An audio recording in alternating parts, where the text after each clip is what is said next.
Well,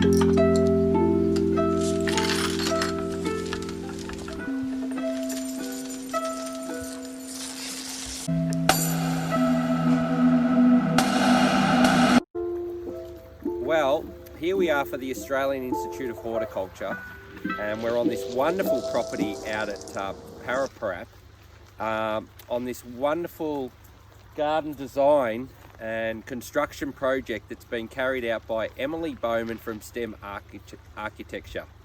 Welcome, Em. Hello. Hi, Christian. Yeah, it's been good. It's a great little project. Yeah, well, it's a beautiful day. We're nearing our last day of autumn, and yeah, the gods are definitely shining on us today. And thank you so much for giving us the time. My pleasure. And we're going to be able to get a little bit of insight into the creative mind of Emmaline and how she works in this wonderful, she's niched herself, from what I understand, in the industry with the wildlife and environmental sustainability. Yeah, environments, water. Yeah. Great. So maybe tell us a little bit about this project. So, well, Beck's the super client. Beck's fantastic, and she bought this rural property about 4 years ago, and she wanted to transform.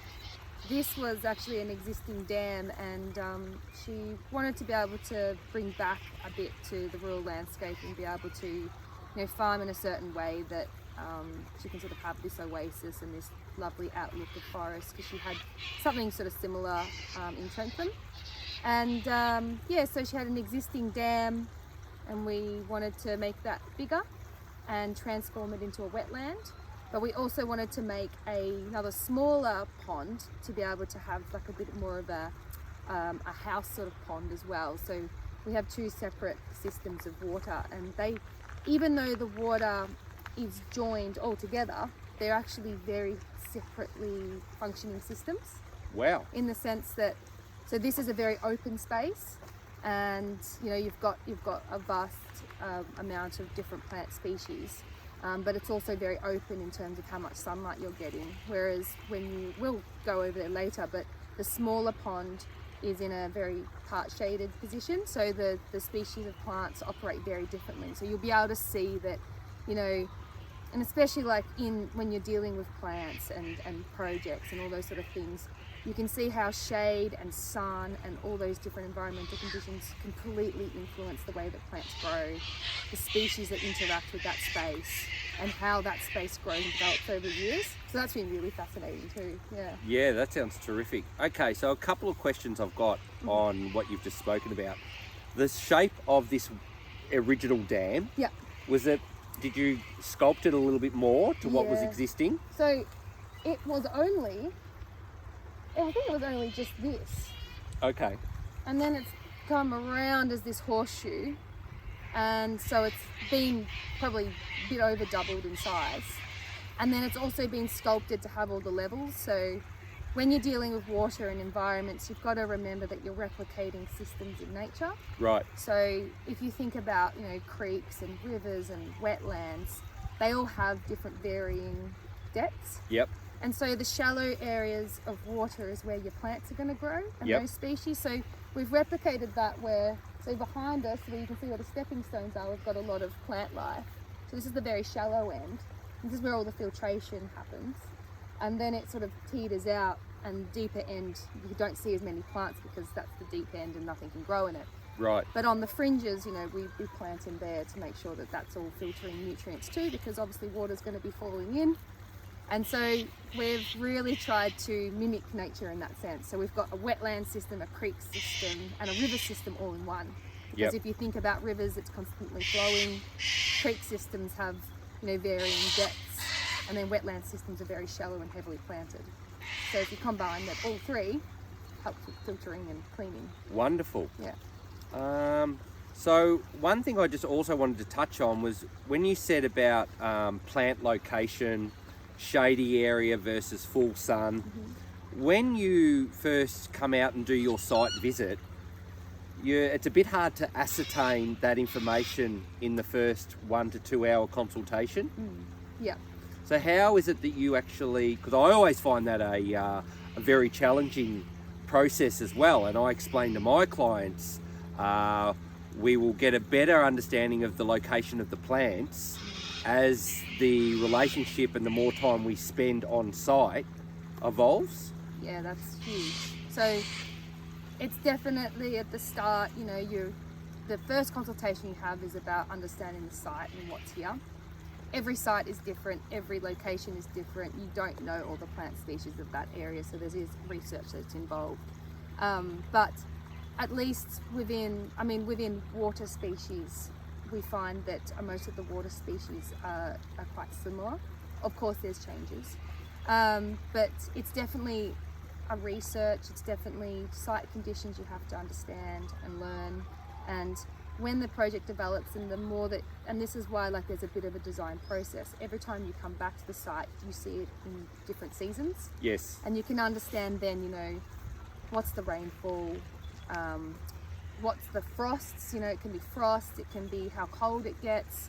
So for instance, water in winter, it goes dormant, and frost and all that play a really big part in how things operate, because it'll kill off the herbaceous stuff, the really small stuff, say nardoo and the myrophyllum, which is the water milfoil, and it means then it gives more effect to the rushes. So that means if you're doing it, you've got to make sure that all of the smaller stuff is protected in certain areas, and you can't know this until you have those site visits, and you need to see that throughout that progression. Winter, autumn, spring, all the whole thing. Yep. And then you don't even know what's going to happen in terms of drought or... Of course. So that is definitely, their factors, and the environment is sometimes out of your control as well. And that's why when we say we deal with nature, you've got to make sure that you know how systems in nature work and how they operate when it does get tough. And that's what you sort of got to replicate in these systems, because when it does get tough, you need to hope and know that the plants are going to do okay. Yes. Yeah, so, yeah. Which really is why a client is engaging someone like yourself to specify the right plants for the right location. Yeah, yeah. And it is a lot, and you know, you're still going to have a lot of people sort of get thinking that they have to get everything right. You're always going to have some things that don't operate the same way. For instance, if I was to say something about this project, we put the nardoo in, and in all the projects we've had ducks and water birds consume it. This project hasn't had any, and it's growing crazy.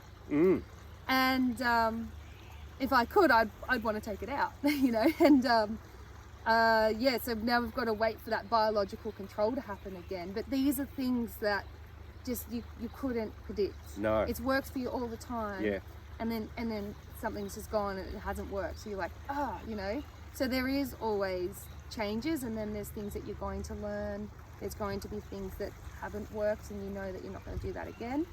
But I mean, this is how the systems work, and it's nature kind of takes that out of your control. There's a control that you have in a little bit, but also you've got to work with your environment as well. Yeah. And I think a lot of people could relate to that in the horticultural industry. Yeah. That it's always trial and tribulation. Yeah. Not always, but there's always a new variety of plant species that we might introduce to a landscape for the first time. As you said, site specific. Yep. So we trial a plant that's been successful in another landscape and doesn't perform so well in a new project. Yep. And as you also said, nature just constantly teaches us. All the time. And I really believe that we need to sort of, I see a lot of things where people feel that they want to be right all the time, or they, you know, they've given the advice and they don't back down. But it's about really letting go of that ego in a way, and sort of, you know, when you learn from these mistakes or things that have gone really right, you know, tell your friends, tell your peers, all that sort of stuff, because it's so important to know that, you know, we are human, we're learning. And I think as horticulturalists, designers, people who deal with these landscapes, that's the beauty of why you got into the work, is because you're curious, you want to understand these systems, and especially when you know, make them a bit more real. Like, you know, you can pop in gardens and they might be manicured and hedged, but you're sort of taking away the flexibility or that excitingness of what happens in nature. Yeah. And I feel like, yeah, really sort of expand it to be like, add a little bit more risk sometimes. Yep. I think that's really cool, because you're learning, and we need to really start connecting ourselves. Like, we shouldn't be able to control nature. No. I feel like we're trying to too much, and that's why I love, like we say, you know, I've got a niche. It's because I'm exploring and learning, and that's why the knowledge has started. Yes. That's And taking the risk. You got to take the risk. I know it's scary for some people, and you know, some people don't like to say, you know, oh, it didn't work. Yeah. But that happens. Yes. We have to let that ego go. Yeah. Yeah. And that's the best way to learn, is by doing, you know, something that is outside of your comfort zone. Yeah. And such wonderful satisfaction when it actually pays off. Yeah. And it's as a designer, you've come up with it's hard to come up with I find it's hard to come up with a cutting edge technique, but it's your interpretation of it. Yes. Because, you know, you think that civilization's been going for so long. So to come up with a brand new, unique design over, say, something that hasn't been done in the last 200 years, as a designer, I think it's always challenging. It's a huge challenge. But in saying that, for instance, the stepstones that you've put across the wetland here and the dam, Yep. who knows how many times they've been done. Yeah. But it's your interpretation of it. That's it. And that's what I love. And these particular rocks that Em's used have been sourced locally, and you're never going to get that exact look in another garden. That's it. And I really love that about our occupation. And also how you spoke about that we work with nature, and it just constantly is teaching us. Yeah. Like, as horticulturalists, we're in this field that really is so intellectual and so deep that we can never really know everything about our industry. No, and that's where it comes into play, where you really need to learn from others and to, you know, bring in different areas of knowledge and expertise, and you know, it comes in any form at all. I mean, just even with this project, our client, you know, she does a lot with trees and arbory, and she DNA's tree roots, and you know, I've learnt from Beck as well, and then, you know, we had Keith, who was the farmer who we were talking about before, who's, you know, helped with this whole project, and he's a local farmer, and his knowledge is just incredible. You know, he knows how things work. He can get any, you know, equipment going. He's innovative. He's practical, and there's so much different. And you know, some people might be like, oh, you know, they're just a farmer, they're just a gardener, they're just this. But the amount of knowledge that's there, you really got to let that go and listen to people. Yeah. There's so much knowledge. Yeah, it's wonderful. Yeah. Yeah, and that's another just extraordinary part of our job, I find, is that working one-on-one with our clients, and we also kind of cradle their dream, and quite often when I'm designing gardens, the client knows really what they want to do, and then we suggest little areas and help perfect their ideas. Do you find that? Absolutely. Yeah.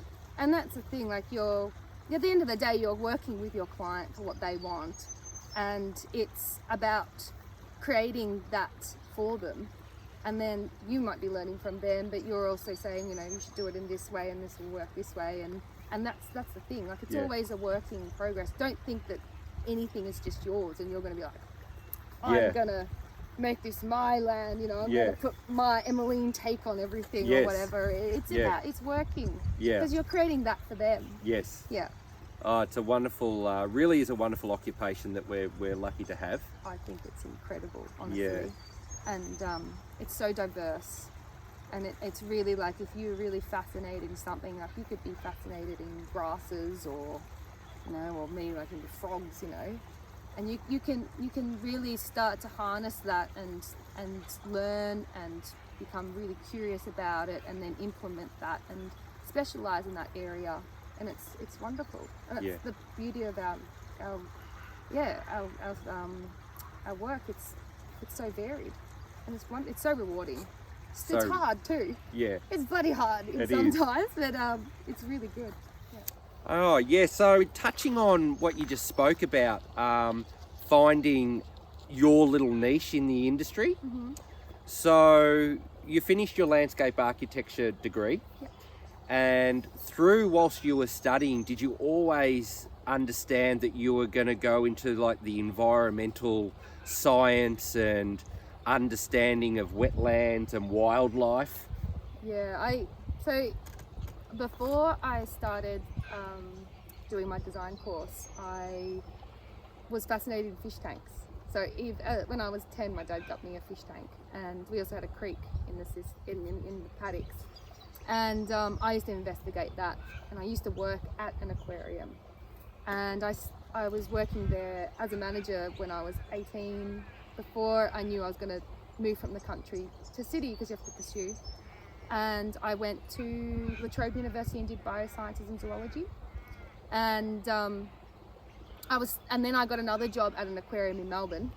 And so it was just all about aquariums and ponds, and then incorporating that. And then it wasn't really fulfilling me, the course, and I wanted to then I wanted to be a vet, but I thought, no, I want to create a change in the way that we view our landscapes, and try and do a rehabilitation conservation effort and look after these animals and wildlife. And that's where I was like, well, I'm gonna change the way we design. I'm gonna change zoos, I'm gonna change everything. So I looked into landscape architecture, and all through landscape architecture it was about, how can I change it so that animals can be in these systems. I did like projects on waterways and the effects of water and rain runoff and that. And then in my master's, it was about cohabitation of animal and human species in urban environments, and changing architecture to look after them. So I've always been about how can we design to balance and look after the existing ecosystem around us. So this is where, like, always be careful when you go into courses, is that don't forget the true reason why you started it. And so I mean, yes, that's a long end of the story, but you always seem to have a fascination, and I think that's really important. And sometimes you discover it along the way as well. So don't feel that if you don't have that, and that you're interested in something and you feel like you haven't got a niche or whatever, you do discover it, or you find things that really fascinate you as well. So but don't lose that. Don't get caught up into the needing to be like everyone else. Just try and see the things that really interest you. Wonderful. Yeah.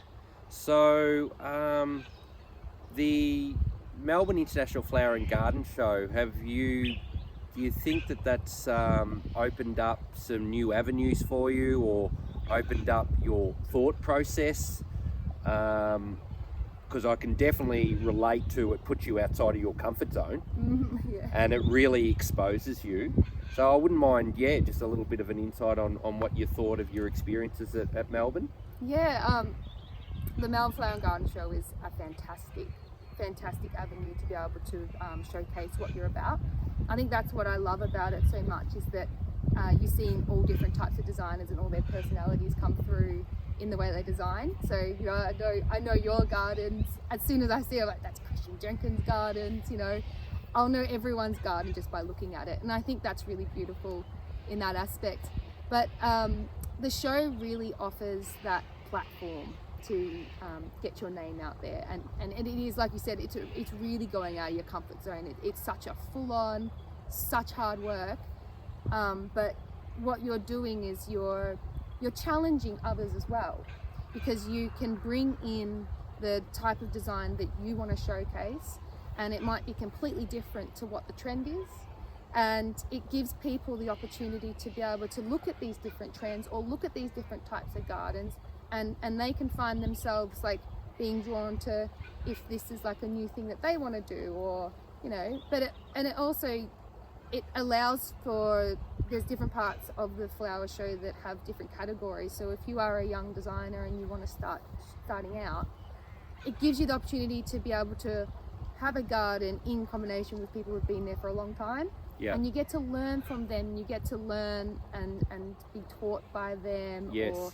it's just so fantastic. It's the same thing, like it opens your avenue to be able to learn from others, to experience new situations, different gardens, and that's what it's all about. And I think the flower show is fantastic for that. Yeah. And there's so many, like nurseries. The networking. There's a network, it's just great. Of bringing the industry together. Yeah, so I have already spoken with Wayne and showed the possibility of creating an Australian Institute of Horticulture garden at the Melbourne Flower and Garden Show in the next couple of years, which will be wonderful just to just present horticulture and we can get a lot of people involved in the presentation. But the networking, and as you said, we've got the nursery industries there and the floral industries there, and those old kind of horticultural enthusiasts that you always tend to see, because they always go there every year, so you build up these beautiful relationships. Wonderful. Yeah, that's great. So all right, maybe we'll just go a little bit more into detail about this project again that you've created, if you want to just talk about some of the highlights or the way that the whole design process come about. The biggest highlight is that the surrounding landscape has some populations of the growling grass frog. Right. Now, if you don't know what the growling grass frog is, it's quite an endangered species of frog, and it's very big. It's like that. Wow. It's huge. The reason it's called a growling grass frog is it obviously has like this real growling noise that it makes. But when we've done the project, it was always in the back of my mind, got to make it so it'll bring growling grass frogs back in. And it was just an absolute highlight. Last year we found them, discovered them. They've already moved in. And this is something I'd like to touch on too, is that we've got a terrible disease that's going through our frogs at the moment called chytridiomycosis, or the citrid virus. And we've lost, there's about 6 species that have gone extinct in the last 8 years. Wow. And they've discovered now that it's because a lot of the Melbourne area used to have a lot of wetlands, and they were very open spaces like this, and frogs would actually bask in the sun. And so a reason why when we do our wetlands is that we make sure we have rocks and logs and things like that, because it allows these species to be able to bask in the sun, to be able to alleviate any problems, diseases and things. But yeah, like the growling grass frog, they've studied them to be in the sun for up to 3 hours on a 28-degree day. And wow. It's just incredible. So these are the things that we've been able to learn and discovered that this system's really worked well for them. So that was a huge highlight. I'm sure. Yeah, just to, like I said, was about bringing animals back and humans to be able to enjoy a system that they enjoy as well, but balancing it so that we're looking after the environment. So that was just like, yes, we nailed an endangered species. It's here now, and it's going to keep thriving. It's going to progress. But wonderful. Yeah. What else would be? This project was just great. I mean, it was a real. It was a really different project because I haven't dealt where it was with local farmers and things like that. We don't usually. It's usually big construction teams and a huge budget and vehicles and things like that. So it was a lot more personal, and I really enjoyed it. I mean, Beck, the client for this project, is just a wonderful person. Got a really good relationship with her. Consider her as a friend really, and we stay here before we do any plantings and things like that. And so it's really become quite personal, and it's not really about that high-end design. It was really just a working relationship to get that. And I think that's what really I love about this project. Yeah. Did you improve the soil structure much during the project? No, well, the only soil we brought in, and because we did the site analysis, we knew the soils were poor, so that's why we use a lot of indigenous species through this garden. Yeah, the soil was terrible. But we did import soil for the wetland because we needed to do a sandy loam soil to make sure the water plants can grow. So that is the only soil that was imported. Everything else throughout the garden is, yeah, a local indigenous species with differences for like the, you know, there's some poa species that are different cultivars and things like that. Yeah, we wanted to work with the existing soils because this area, obviously, it gets really bombarded with the seasons. And it does have a little bit, like Beck would have sprayed some organic matter and things like that through, and she does have composting, but none of this has just been mulched afterwards to make sure that we keep the soil wet because it's so dry here. Yep. And you know, with the eucalypts around, they suck out the moisture as well. So yeah, but we really wanted a really hardy planting through here. But that's again like initial site visits, understanding the soil structure, understanding, you know, the way the environment works. And we talked before about, you know, it needs to be a progression of time to be able to document what's going on here. Yeah. So yeah, it's going to be really interesting to see this project in a few years' time. Oh, Because, 100%. Yeah. And it always is to get that chance to come back and see the clients and your work evolve in a couple of years, because some projects are hard to get back to. Yes. Particularly in the you know, when you're starting to get multiple projects happening over the year, and you're caught up, and family time and Pereira prep is quite a journey for you to get back to. It is, yeah. So yeah, it'll be terrific, and hopefully we could come back and do a follow up in a couple of years on this site. Oh yeah, it'd be great. Another thing too is we actually introduced the local fish species back in here as well. Okay. So we've got southern pygmy perch, but from a bloodline closer related around this area. Wow. Yeah, so that was really nice. So that's all in this system as well. So how would you introduce the southern pygmy perch into your landscape? What do you mean? Like, how would you introduce? Well, how do you actually get hold of them? Yeah, so got a wonderful contact, Chris Lemon. She has Middle Creek Farms, and she breeds a lot of these local fish. And again, this is where your profession is so broad, because when I was in the aquarium industry, I still love going to the ANCFA meetings, which is the Australian Native and New Guinea Fish Association. So we go to talks, and I've met friends through that. And that opened the world up to, you know, how do you start, you know, you can incorporate these animals back into systems as well. So then it goes into like landscape design and architecture, can then go into environmental studies, can then go into people who breed these species, and you can actually reintroduce them. And yeah, that's also something to really remember, that this is all, like, it's always about plants and the systems, but it's also about everything else that comes with it and what you can introduce. Yeah, and I love that about your company and about your passion. And it's just one of the reasons why I reached out and wanted to create this forum webinar with you today. Yeah. So the dam that got transferred into the wetland. Do you want to talk about the different depths? And I'm also interested because if you wanted to just let us know if a clay roller has been put through here, because there's certain soil structures, if you've got a sandy base, you'd be nearly inclined, depending on your environment of course, that you'd have to put in a pond liner in some instances. Yeah. Because I know where I live, for instance, the soil structure is just too sandy, and it's going to be very hard to make a natural dam. Yep. So if you just wanted to touch on that, and maybe your depths that you touched about in the size of this wetland also. Yeah, so soil's different. We're lucky here, this is a clay line dam, so the dam existing, so there was, you get down to the clay layer and you spread it through. And of course you find systems where, you know, you might have really high topsoil or sandy soils, and it's not going to hold water, so you do have to introduce a liner. I've only had one design where I've had to introduce a liner. Okay.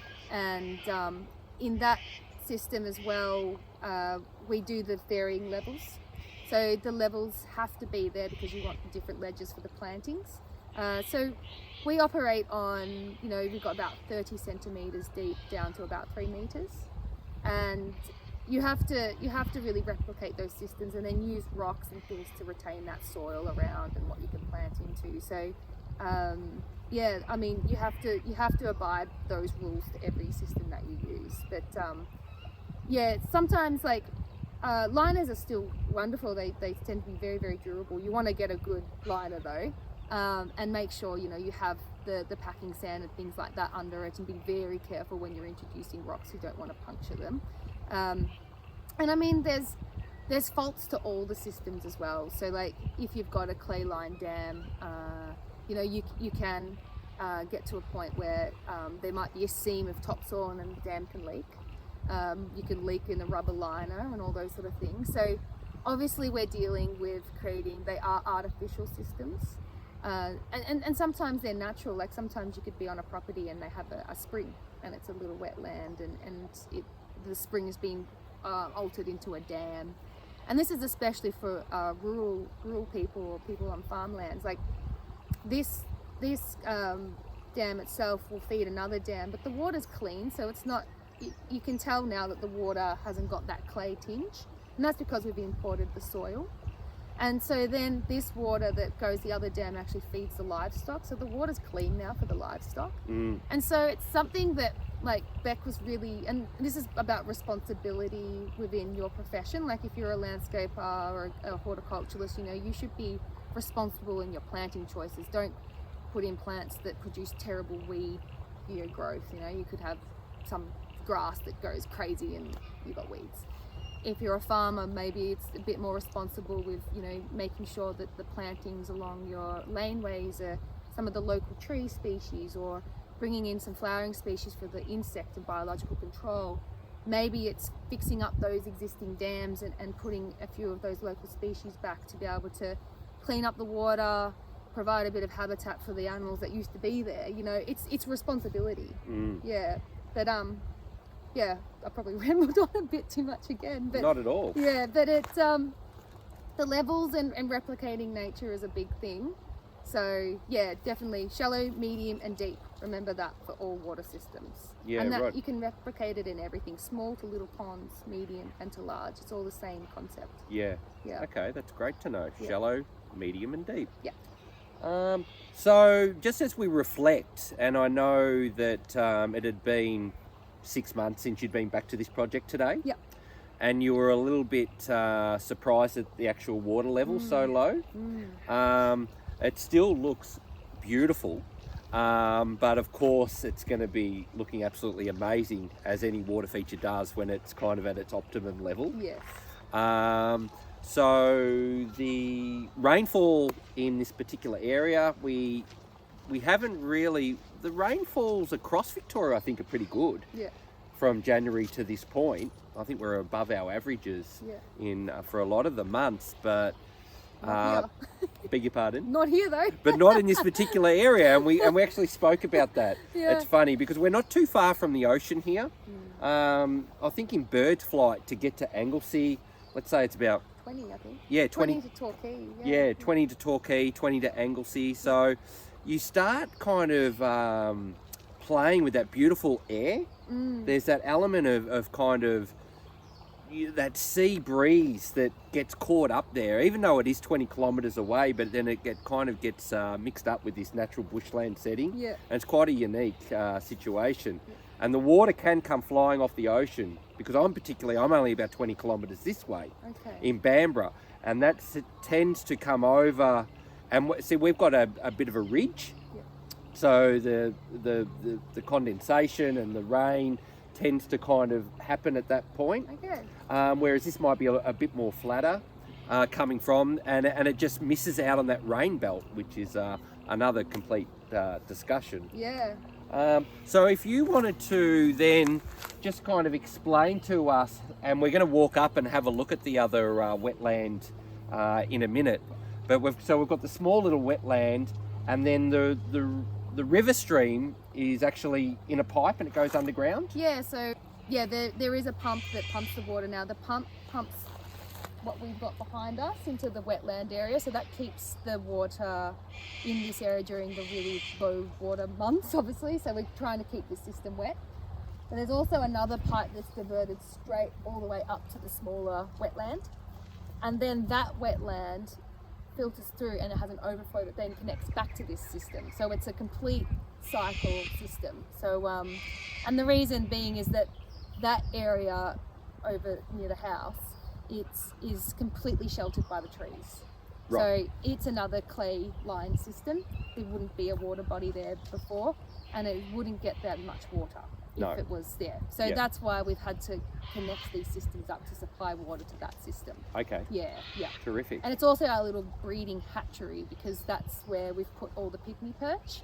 The breeding hatchery? Yeah, that's our little nursery for fish. So we've put all the pygmy perch in there. We've also put in a Murray River rainbow fish as well, and we're just letting them be protected, and then they'll have their babies, and then they should go into the overflow and then start to populate this system. So they'll go into the overflow. Yes. And then they'll go into the pipe, and then go like down a water slide. And into here. Yeah. And wow. Then populate this. Yeah. And they'll be like, we're in Luna Park. Yeah. It's going to be great. They're going to be with the friends with the growlers and all the other frogs. And Wow, that's fantastic. Yeah. So, little system sort of set up, and but let's go have a look. And all right. Yeah. Let's do that. Yeah. So this particular area of your wetland is about 1 metre deep. Yeah. Here is only, when you're in there, it's only 30 centimetres, 30 to 50 max. Yep. Okay. Yep. And then it kind of falls down. Yeah. Then I can see here on this salinity line, or this line here from the water level shows us. Yes, you can see where the water level was. So that's then saying that this particular area would probably be about 700 deep. Would that be right when it's max? Sort of. There's a lot of soil build up. So when you're actually standing in there, you'll find that there's about 300 mil of real boggy soil, real silty soil. Yeah, right. So it does look deeper than what it is. Yep. But yeah, it does. It'll sort of, I guess it's changed a little bit too, because since the water has gone down, we had a bit of a downpour. It did wash a bit of the soil away. So these are the things that we didn't know would happen. And that happened because we added all the soil in. We had a downpour, and then the soil was washed away. So you're at your mercy with nature. You just can't predict what happens. No. When you want it to rain, it won't. Yes. When it does rain, you didn't want it to rain. Yeah. So, but now I wish it would rain. So this little area over here, it's like a little swale that you guys have created through the natural landscape. Yep. So is that an overflow? That's an inflow. That's an inflow. Yeah, so this adds water to it, and it really flows. Like that becomes a little waterfall. And there's a spoon drain that runs all the way through these trees and out into the paddocks. It's so active. Then we have another one that's further over near where the overflow is, but it's another inflow. And so they're all feeding in, and it just, when the rain picks up, it fills up so quickly. Yes. Yeah, I remember Beck, the client, just telling us that this just gushes down. Yep. And in about 2 days of good rain, this can be full. Yep. And then you've got your overflow over at the back of where we were sitting past that, the decked area. Yep. And that then feeds the dam. The livestock dam. Yeah, and that's all the way down there, and it flows too. So it's wonderful. And you've got to have that. You've got to make sure you've got an overflow. Yep. And you've got to have that. And that's where it's really important too. Like, can you have that overflow work for you as well? So in this sense, it's going into another dam. But say if you've got a pond at home, can you use that overflow to irrigate the garden rather than going straight into storm water? So like, really try and think about your use of water, because water is really precious. Yep. And if you can have it work in the system naturally, figure it out. And it's a lot of fun. Like that's part of the fun too. Like, going, what can I do here? Yeah. Yeah. Great. I really love the way that you've just got this pump, which is acting as aeration. Is that aeration for the wetland? It does act as aeration, but that's the pump, that's the pump pumping water to all different bodies. So this is the pump that feeds this. So if it does get really dry in summer, yep. The shallow areas suffer the most because obviously I'm with you. Yeah, it's going to dry up. So yep. we make sure that there's always a constant flow of water in the wetland. Right. So yeah, that deepest end will never go dry. No. So that will just keep pumping that system. And then there's a little T, there's like, you can see the pipe sort of exposed, but there's a T, and then that water, the other pipe directs into the little wetland over near the house. So how do you combat the weeds? Just pulling. Just pulling? Pulling them out. Mulching? Mulching, pulling, and just keeping on top of it. You have to. Again, it's a responsibility, you have to do it. But we have done it. We do mass planting with wetlands to make sure that we, try to smother it out. So it's all about hierarchy. If you want to privilege something, create hierarchy in that way. So yeah, if you want Australian native gardens, then you're going to privilege Australian native animals. If you're going to privilege a European garden, you're going to privilege European exotic species. So depends how you want to look at things. Yeah. Hierarchy and privilege. Great. So yeah, once again, I just love the fact that the solar pump is doing all the work here. Yep. And we've got our deepest area where the bore is sitting over there. Mm-hmm. And so that particular pump over there, how many different outlets is that pumping to? So it's got a T, so it's pumping into this shallow wetland area. Yep. And then it's feeding the little pond over near the house as well. Okay. So it's powerful. Oh, rightio. Yeah. So there's our T. Yeah. Over there. Yeah. So that's going right under the ground all the way up, and then that one's feeding. Wonderful. That's good. And I think you've really just explained a great understanding of implementing a wetland scenario, is that you've got to keep pumping back to your lowest point to fight the drought. That's it. And your deepest point of the wetland is never going to dry out, but we're always just going to be topping up this area. Yeah, because at the end of the day, this is an artificial system. Yep. And we are replicating a wetland system here. So if we were to let this dry out, we would lose these species. So that's why we pump this, especially in summer. And I mean, it's on a solar pump system, so it means it's not going to be operating at night. So the way when we incorporate the soils here, it's a sandy loam soil. The sand draws water in. So no matter what, it will always suck the water in and the plants will keep thriving. I think that was one of the things when we planted. Beck was a bit scared that we'd lose some of the plants, along the edges.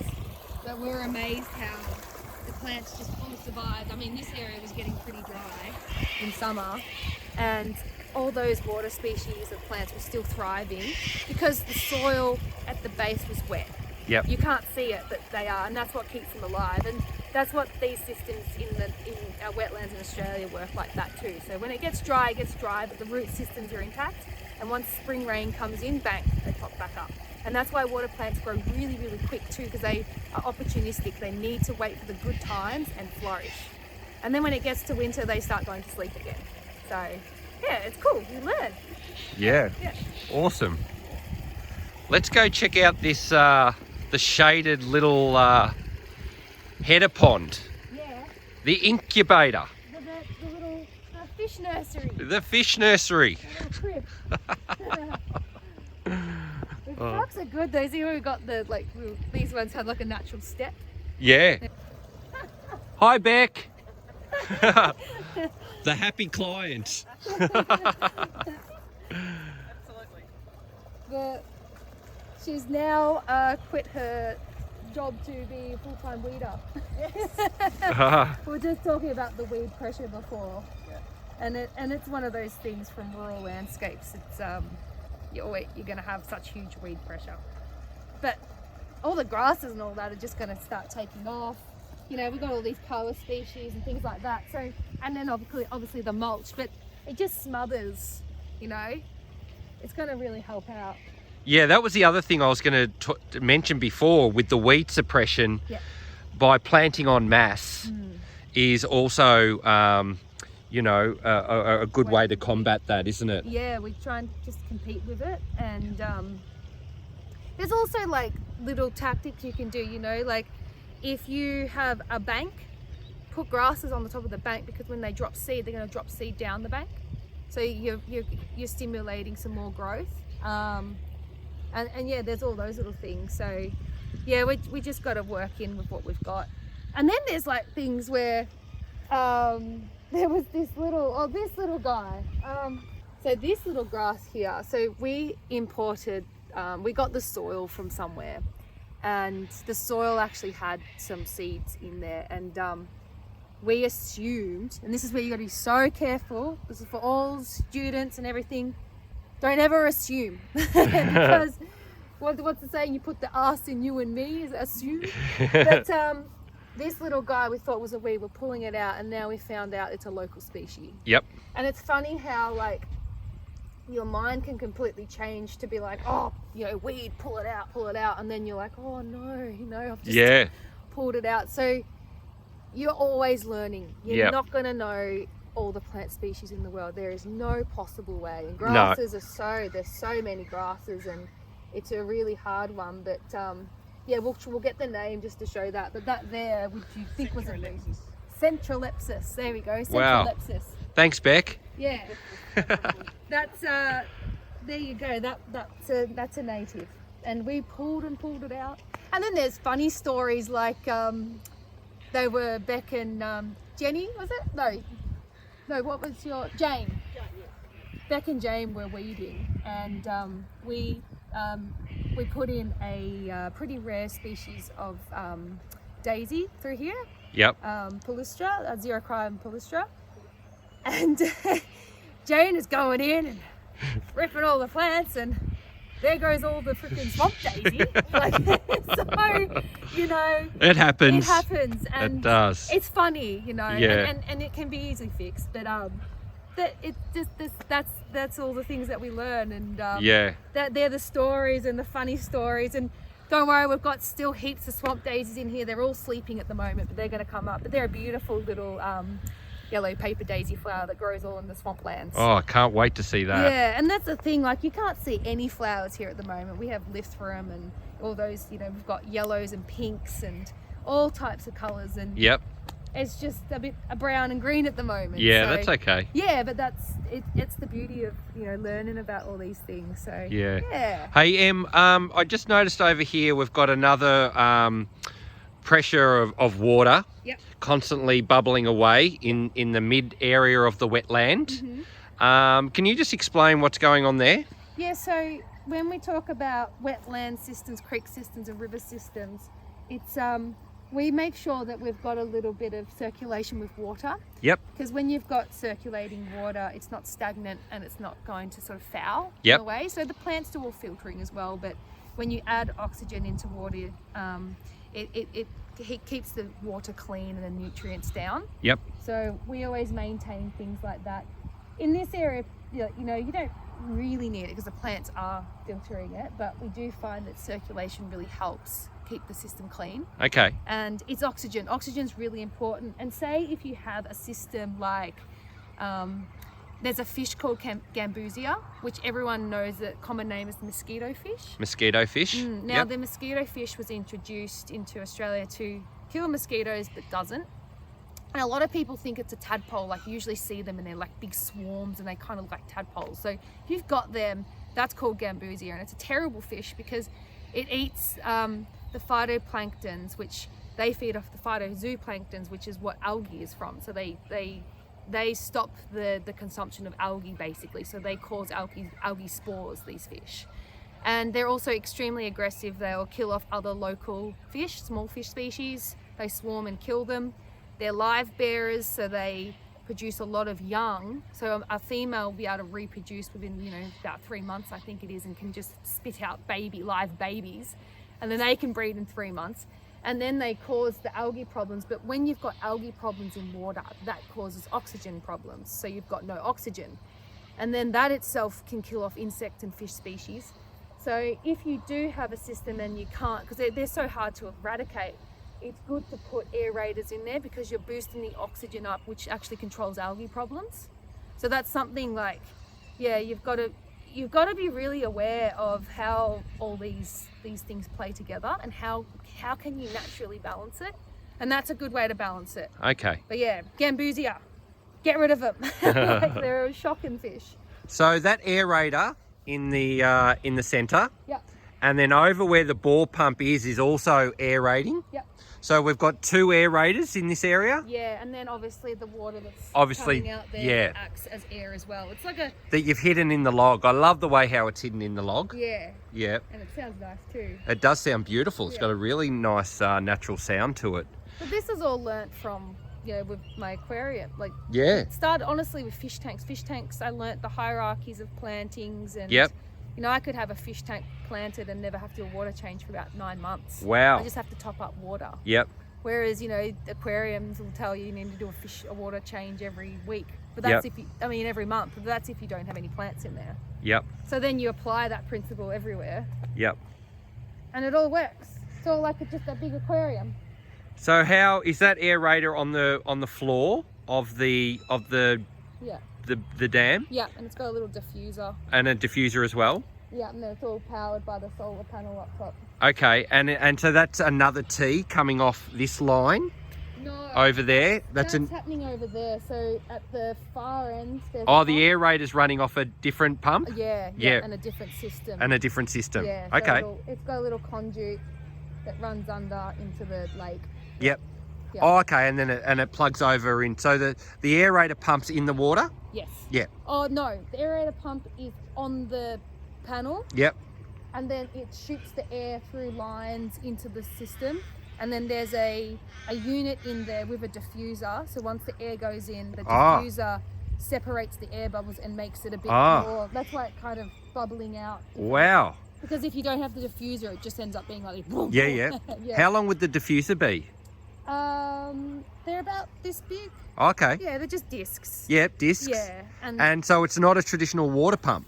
no, it's an aerator. It's just air. Yeah. It's just air, and that's like adding, because that adds so much oxygen into the water. Yep. Because when you're thinking about systems like a river system, the water is constantly cycling. Yep. And when it spills over the rocks, that's adding oxygen into it, and that's why the water is so clean, because it's constantly rotating and splitting. And when water is left stagnant, like say in a wetland or a creek, the water is sitting there and the things are breaking down, and when nutrients break down, they they create nitrates and ammonias, which prevents oxygen, and that can only be released if the plants are consuming it, or it'll kill off. And that, sometimes you see wetlands or systems that might have been developed around the area, and they've removed all the vegetation, and what happens is it just becomes a wetland of mess because everything's dead. And we can see here at the moment that the solar power has now got enough water happening. Yeah, we'll get. For the whole process to start working. That's it. So this little body will fill up, and it spills over that, and then there's an overflow, and it goes straight back to the main big system. Yeah, I love that. But you can see how this system looks so much different to the big system. Yes. Like the plants are different. Even the water quality is different. Is it? Yeah, because you haven't got as much sunlight, you don't have the sort of like the algae as much. Yep. You'll find that the insect life is different here too. You probably have a little bit less because it's a cooler environment, whereas warmer systems encourage more insect life. Okay. But there's still bee insects, lots of insects through here. Of course. But then the plant life grows very differently too. Right. Because obviously the sunlight's different. But we've got more rush species through here. It's a bit more protected, so the plants seem not to be as damaged by wind. Yeah, it's amazing. Like the water's all from the same source, but the system operates very differently. Rightio. Yeah. And have the frogs been making their way into this top pond? Oh yeah, what do you reckon, Beck? There's been lots of frogs?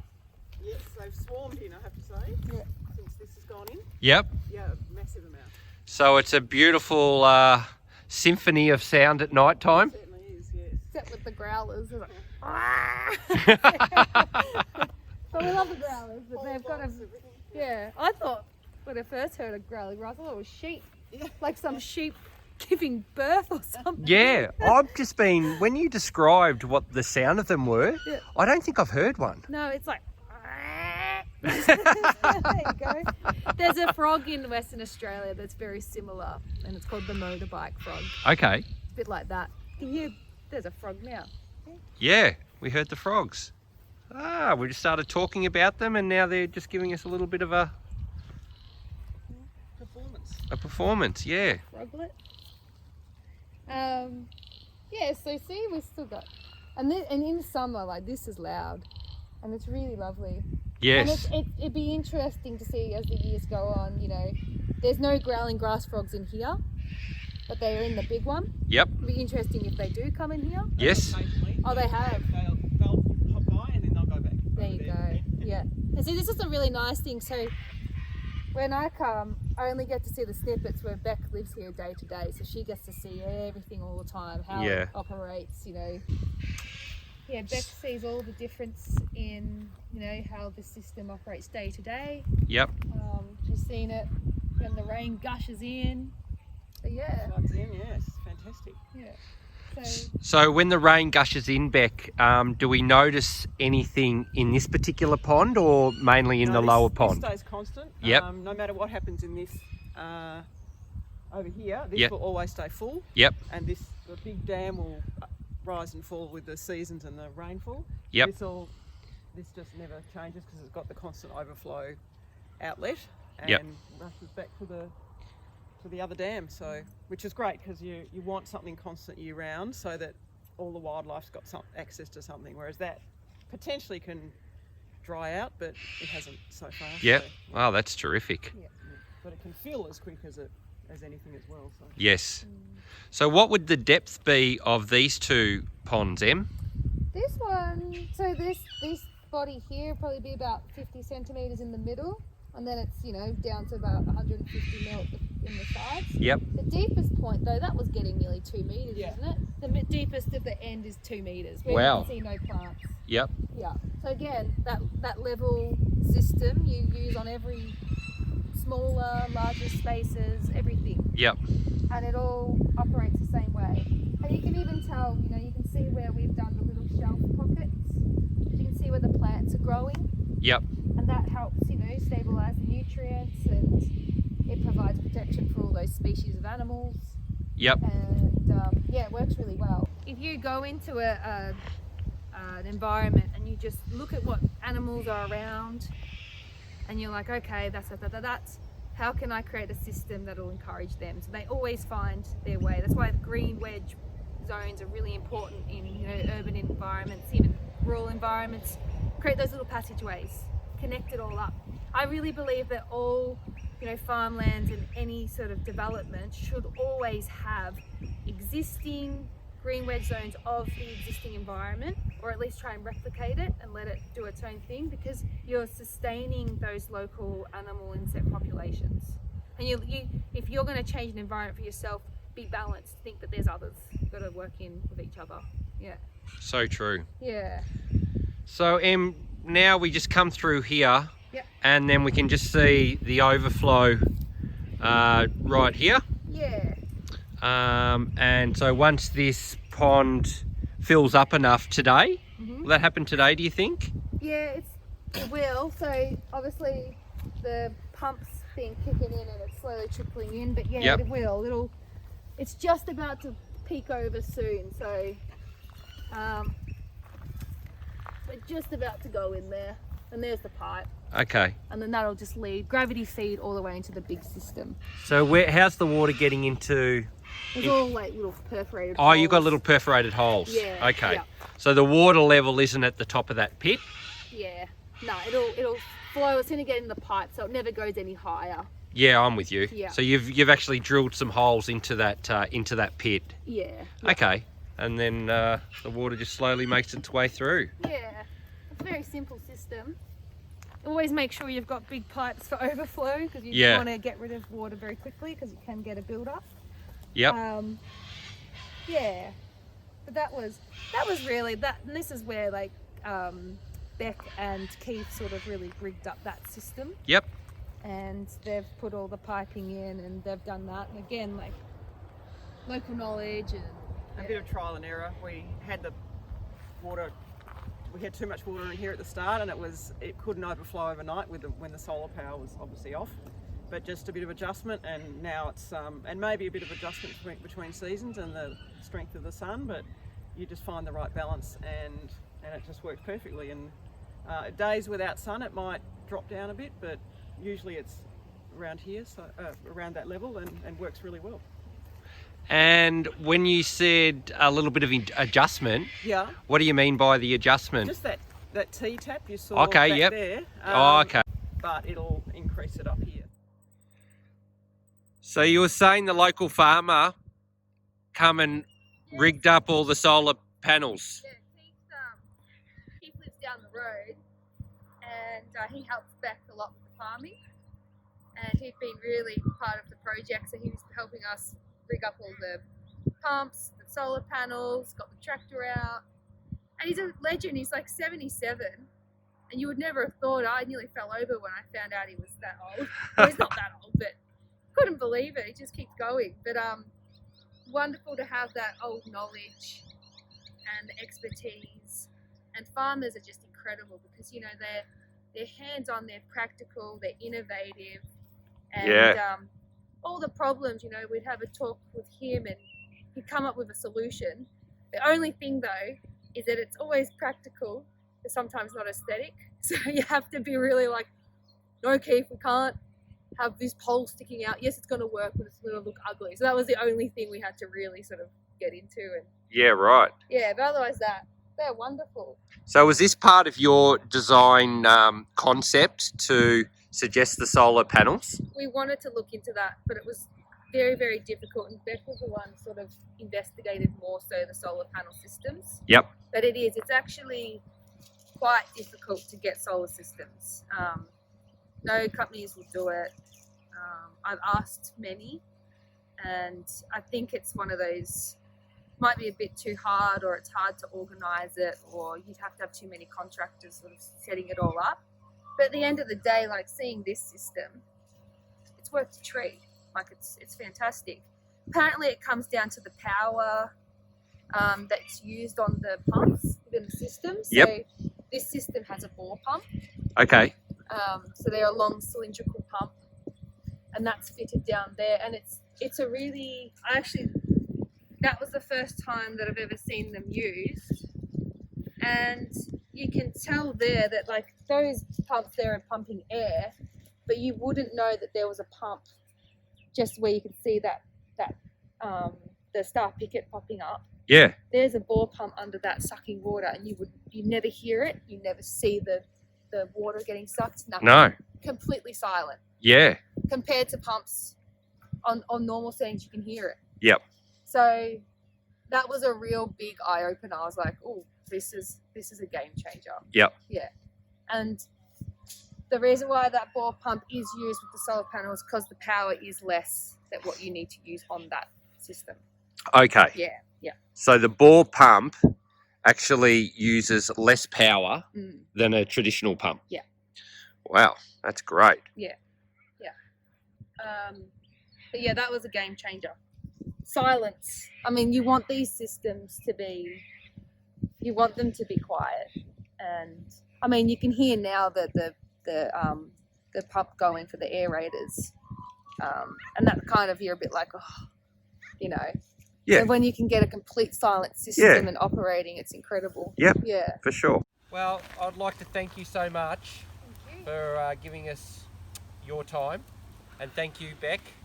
Pleasure. For letting us into your wonderful little abode. Happy to show you. It was fantastic. You to come along. We've got the little fire pit area here, just a keep warm. Yeah, well, it's just a credit to you for building such and having the vision, sharing the vision with Beck and having this wonderful outcome. Yeah. And we look forward to being able to come back here again one day. Yeah, I can't wait to see it transformed too. Yeah. Yeah, on behalf of the Australian Institute of Horticulture, I'd like to thank you, Em, for allowing us in. I hope everyone else enjoyed learning about some of the wonderful knowledge that Emily brings to the table in our industry. Yeah. And thank you very much for finding that you wanted to do an interview with us. It's humbling. It's really nice. Yeah. Great. Yeah. Thank you.